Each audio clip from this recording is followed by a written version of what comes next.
Yo, what is up mga dogs?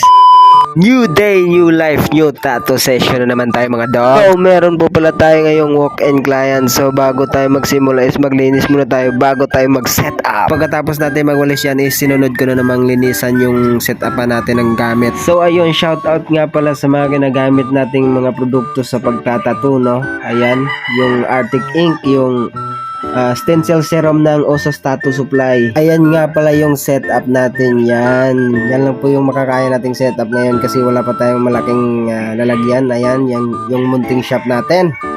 Yan, shoutout nga pala sa gumawa ng logo ko, yung misis ko. Yo, shoutout sa iyo.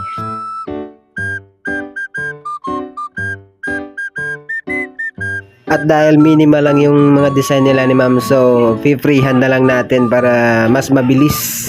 Ayan na, nagsisimula na po ako dyan. So dinadaan-daan lang natin yung ginagawa natin para malinis. At ito naman po pala yung pangalawang tatatuan natin. Yung ginamit ko po palang needle dyan is tatlo, tig-iisa sila ni ma'am. Kasi hindi naman pwedeng isa lang yung gamitin nating needle dyan, di ba? At ito naman po pala yung pangatlo nating tatatuan. Ayan, medyo maliit lang yung kay ma'am na design, no? At sa mga gusto po palang magpatattoo dyan, mag-message lang po kayo sa Facebook page natin or sa Facebook account natin. Ito po pala yung Facebook page natin, ayan.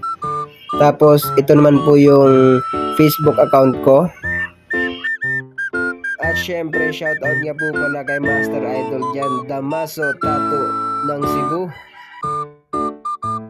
At ito na po pala yung natapos nating mga tattoo nila ni ma'am.